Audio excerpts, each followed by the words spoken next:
Welcome to good study. दोस्तों, daily railway science की most important question की जो सीरीज चल रही है उसका आज पार्ट 2 होगा। पहले हम कंप्लीट फिजिक्स करवाएंगे, उसके बाद बायोलॉजी, फिर केमिस्ट्री करवाएंगे। आजकल के एग्जाम में इसी टाइप के क्वेश्चन पूछे जा रहे हैं और उम्मीद है कि आगे भी पूछे जाएंगे। तो बिना देर करते हुए शुरू करते हैं। पहला क्वेश्चन है आज का, जल से भरे बीकर में बर्फ का एक टुकड़ा तैर रहा है। जल से भरे बीकर में बर्फ का एक टुकड़ा तैर रहा है। बर्फ के पिघलने पर बीकर में जल का तल में क्या प्रभाव पड़ेगा? ऑप्शन नंबर ए, ऊपर उठ जाता। ऑप्शन नंबर बी, नीचे गिर जाता। ऑप्शन नंबर सी, पूर्ववत बना रहेगा। और ऑप्शन नंबर डी, पहले ऊपर उठेगा तत्पश्चात नीचे गिर जाएगा। तो इसका राइट आंसर होगा ऑप्शन नंबर सी, पूर्ववत बना रहेगा। जल से भरे बीकर में बर्फ का एक टुकड़ा तैर रहा है, तो बर्फ के पिघलने पर बीकर में जल का तल जो है वो पूर्ववत ही बना रहेगा। नेक्स्ट क्वेश्चन, परिक्रमारत अंतरिक्ष यान से एक सेब बाहर छोड़ा जाए। परिक्रमागत अंतरिक्ष यान से एक सेब बाहर छोड़ा जाए तो क्या होगा? ऑप्शन नंबर ए, पृथ्वी की ओर गिरेगा। ऑप्शन नंबर बी, यान के साथ ही उसी वेग से गमन करेगा। ऑप्शन नंबर सी, अधिक वेग से गमन करेगा। और ऑप्शन नंबर डी, कम वेग से गमन करेगा। तो इसका राइट आंसर होगा ऑप्शन नंबर बी, यान के साथ ही उसी वेग से गमन करेगा। परिक्रमारत अंतरिक्ष यान से एक सेब यदि बाहर छोड़ दिया जाए तो वह सेब यान के साथ ही उसी वेग से गमन करेगा। चलते हैं अगले क्वेश्चन पे। अगला क्वेश्चन है, हाइड्रोजन से भरा गुब्बारा निम्नलिखित में से किसे आसानी से ऊपर उठा ले जाएगा? हाइड्रोजन से भरा गुब्बारा निम्नलिखित में से किसे आसानी से ऊपर उठा ले जाएगा? ऑप्शन नंबर ए, 1 किग्रा जल। ऑप्शन नंबर बी, 1 किग्रा तांबा। ऑप्शन नंबर सी, 1 किग्रा ढीले ढाले रूप से भरे पंख। और ऑप्शन नंबर डी, उपरोक्त सभी। तो इसका राइट आंसर होगा ऑप्शन नंबर सी, 1 किग्रा ढीले ढाले रूप से भरे पंख। हाइड्रोजन से भरा गुब्बारा 1 किग्रा ढीले ढाले रूप से भरे पंख को आसानी से उठा लेगा। चलते हैं अगले क्वेश्चन पे। किसी झील में एक पत्थर फेंकने पर जैसे जैसे वह जल के नीचे डूबता जाता है। किसी झील में एक पत्थर फेंकने पर जैसे जैसे वह जल में नीचे डूबता जाता है, उस पर उत्प्लावन ऑप्शन ए, बढ़ता जाता है। ऑप्शन बी, घटता जाता है। ऑप्शन सी, पहले घटता फिर बढ़ता है। ऑप्शन डी, एक समान रहता है। तो इसका राइट आंसर होगा ऑप्शन नंबर डी, एक समान रहता है। किसी झील में यदि एक पत्थर को फेंका जाए तो वह जल के नीचे जो जो जाएगा तो क्या होगा? उसका उत्प्लावन समान रहेगा। चलते हैं अगले क्वेश्चन पे। अगला क्वेश्चन है, पारे की 2 बूंद को संपर्क में लाने पर वे मिलकर एक बड़ी बूंद बनती है। इसका कारण है, पारे की 2 बूंद को संपर्क में लाने पर वे मिलकर एक बड़ी बूंद बनाती है। इसका क्या कारण है? ऑप्शन ए, न्यूनतम आयतन बनाए रखना। ऑप्शन बी, अधिकतम पृष्ठीय क्षेत्रफल बनाए रखना। ऑप्शन सी, न्यूनतम पृष्ठीय क्षेत्रफल बनाए रखना, और ऑप्शन डी अधिकतम आयतन बनाए रखना। तो इसका राइट आंसर होगा ऑप्शन नंबर सी, न्यूनतम पृष्ठीय क्षेत्रफल बनाए रखना। तो पारे की दो बूंद को संपर्क में लाने पर वे मिलकर एक बड़ी बूंद बनाती है। इसका कारण क्या होता है? न्यूनतम पृष्ठीय क्षेत्रफल बनाए रखना। दोस्तों, यदि आपने अभी तक वीडियो को लाइक नहीं किया है तो एक लाइक जरूर कर दीजिएगा। अगला क्वेश्चन है, कांच की स्वच्छ प्लेट पर जल डालने पर वह पतली परत के रूप में फैल जाता है, जबकि पारा डालने पर वह गोलीय बूंद के रूप में बना रहता है। एक बार फिर से, कांच की स्वच्छ प्लेट पर जल डालने पर वह पतली परत के रूप में फैल जाता है, जबकि पारा डालने पर वह गोलीय बूंद के रूप में बना रहता है। इसका क्या कारण है? ऑप्शन नंबर ए, पारा एक धातु है। ऑप्शन नंबर बी, जल की अपेक्षा पारे का घनत्व अधिक होता है। ऑप्शन नंबर सी, कांच के साथ पारे के आसंजन की अपेक्षा जल का संसंजन अधिक है। और ऑप्शन नंबर डी, कांच के साथ जल के आसंजन की अपेक्षा जल का संसंजन अधिक होता है। तो इसका राइट आंसर होगा ऑप्शन नंबर सी, कांच के साथ पारे के आसंजन की अपेक्षा जल का संसंजन अधिक होता है। अब यहाँ पर दे रखा है आसंजन और संसंजन, ये क्या होता है? एक ही पदार्थ के मध्य लगने वाला आकर्षण बल जो होता है वो संसंजन कहलाता है, और भिन्न पदार्थ के मध्य लगने वाला जो आकर्षण बल होता है वो क्या होता है? वो आसंजन कहलाता है। चलते हैं अगले क्वेश्चन पे। नेक्स्ट क्वेश्चन है, क्रिकेट की घूमती गेंद का वायु में इधर उधर उछाल निम्नलिखित आधार के अनुसार स्पष्ट किया जाता है। क्रिकेट की घूमती गेंद का वायु में इधर उधर उछाल जो है वो निम्नलिखित आधार के अनुसार स्पष्ट किया जा सकता है। ऑप्शन ए, वायु बहाव की दिशा में अचानक परिवर्तन। ऑप्शन बी, वायु उत्प्लावन। ऑप्शन सी, वायु द्वारा उत्पन्न विक्षोभ। और ऑप्शन डी, बर्नौली प्रमेय। तो इसका राइट आंसर होगा ऑप्शन नंबर डी, बर्नौली प्रमेय। क्रिकेट की घूमती गेंद का वायु में इधर उधर उछाल निम्नलिखित आधार के अनुसार स्पष्ट किया जाता है। तो इसका राइट आंसर होगा बर्नौली प्रमेय के आधार पर स्पष्ट किया जाता है। नेक्स्ट क्वेश्चन,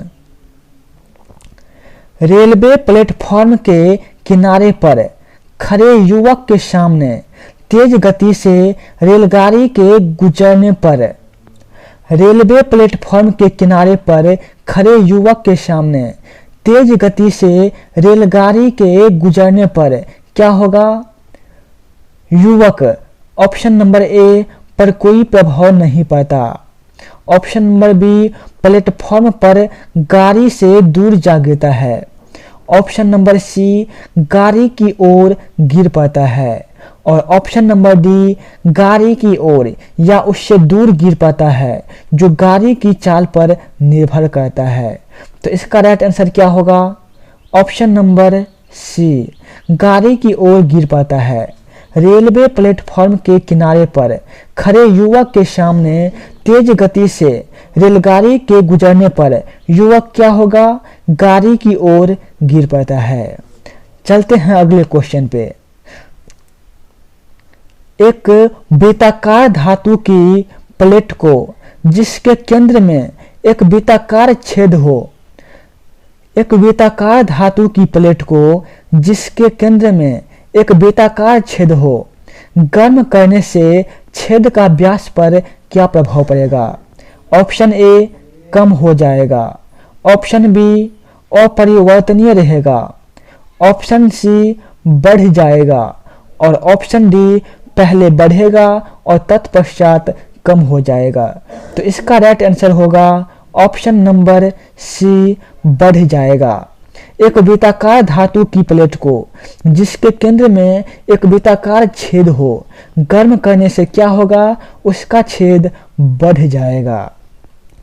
उम्मीद है सभी दोस्तों को समझ आ रहा होगा। चलते हैं अगले क्वेश्चन पे। कांच के फ्लास्क में भरे द्रव के द्रव्यमान को गर्म करने पर, कांच के फ्लास्क में भरे द्रव के द्रव्यमान को गर्म करने पर क्या होगा? ऑप्शन ए, द्रव का घनत्व अपरिवर्तित रहेगा। ऑप्शन नंबर बी, द्रव का घनत्व बढ़ जाएगा। ऑप्शन नंबर सी, फ्लास्क में द्रव का तल तुरंत ही बढ़ना शुरू कर देगा। और ऑप्शन नंबर डी, फ्लास्क में द्रव का तल पहले कुछ गिरेगा तत्पश्चात बढ़ना प्रारंभ करेगा। तो इसका राइट आंसर होगा ऑप्शन नंबर डी, फ्लास्क में द्रव का तल पहले कुछ गिर जाएगा, उसके पश्चात बढ़ना प्रारंभ होगा। नेक्स्ट क्वेश्चन, किसी झील की बर्फ जमी सतह का ताप -15 डिग्री सेल्सियस हो तो उसके ठीक नीचे झील में जल का ताप क्या होगा? एक बार फिर से, किसी झील की बर्फ जमी सतह का ताप -15 डिग्री सी हो तो इसके ठीक नीचे झील में जल का ताप क्या होगा? Option A 0 degree C, option B 4 degree C, option C -15 degree C और ऑप्शन डी -7.5 डिग्री सी। तो इसका राइट आंसर क्या होगा? ऑप्शन नंबर ए 0 डिग्री सी।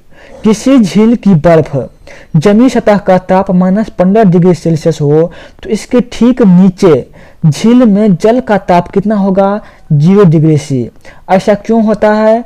क्योंकि झील का जो पानी होता है तो ऊपर में तो जम जाता है, उसके नीचे क्या होता है, नीचे का पानी जल्दी नहीं जमता है। इस कारण ऊपर का जो सतह होता है उसका ताप -15 डिग्री सेल्सियस होता है और जमे हुए भाग के जो नीचे वाला भाग होता है उसका ताप कितना होता है? 0 डिग्री सेल्सियस।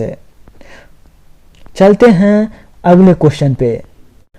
समुद्र के पानी का घनत्व बढ़ता जाता है। समुद्र के पानी का घनत्व बढ़ता जाता है जैसे जैसे ऑप्शन नंबर ए, गहराई व खारापन घटता है। ऑप्शन नंबर बी, गहराई कम तथा खारापन में वृद्धि होती है। ऑप्शन नंबर सी, गहराई तथा खारापन कम होता है। ऑप्शन डी, गहराई व खारापन दोनों में वृद्धि होती है। तो इसका राइट आंसर होगा ऑप्शन नंबर डी, गहराई व खारापन दोनों में वृद्धि होने से समुद्र में क्या होता है? पानी का घनत्व बढ़ता है। नेक्स्ट क्वेश्चन, बर्फ जमी झील के अंदर मछलियां जीवित रहती है। बर्फ जमी झील के अंदर मछलियां जीवित रहती है क्योंकि ऑप्शन नंबर ए, मछलियां नियततापी जीव है। ऑप्शन नंबर बी, मछलियां बर्फ में शीत निष्क्रिय हो जाती है। ऑप्शन नंबर सी, झील की तली पर जल नहीं जम पाता है। और ऑप्शन नंबर डी, बर्फ ऊष्मा का उत्तम चालक है। तो इसका राइट आंसर होगा ऑप्शन नंबर सी, झील की तली पर जल जो है वो जम नहीं पाता है, इसीलिए मछलियां जो है वो जमी झील के अंदर जीवित रह सकती है। दोस्तों, यदि आप डेली इसी तरह के साइंस के जीके पढ़ना चाहते हैं तो हमारे यूट्यूब चैनल गुड स्टडी को सब्सक्राइब करके बेल आइकन जरूर कर दीजिएगा। ऐसा देखा जाता है कि आप सभी वीडियो तो देख लेते हैं लेकिन लाइक कोई नहीं करते हैं, तो जो भी वीडियो देख रहे हैं एक लाइक जरूर कर दीजिएगा। और हाँ, एक बात और, यदि आप मैथ्स पढ़ना चाहते हैं, प्रीवियस ईयर के मैथ पढ़ना चाहते हैं, रीजनिंग पढ़ना चाहते हैं, तो वो वीडियो पहले से ही बना दिया गया है और उसका एक अलग प्लेलिस्ट है, वहाँ से आप सारे प्रीवियस ईयर के मैथ्स पढ़ सकते हैं। तो चलते हैं अगले क्वेश्चन पे। अगला क्वेश्चन है, नदी में तैरता जलयान जब समुद्र में जाता है तो यह, नदी में तैरता जलयान जब समुद्र में जाता है तो क्या होता है? ऑप्शन नंबर ए, थोड़ा सा ऊपर उठ जाता है। ऑप्शन नंबर बी, थोड़ा सा नीचे डूब जाता है। ऑप्शन नंबर सी, एक ही स्तर पर रहता है। ऑप्शन नंबर डी, जलयान के निर्मित पदार्थ के अनुसार थोड़ा और डूब जाता है। तो इसका राइट आंसर होगा ऑप्शन नंबर ए, थोड़ा सा ऊपर उठ जाता है।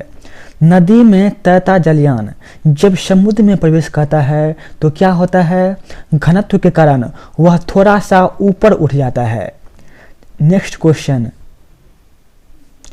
इस्पात की गेंद पारे पर तैरती है।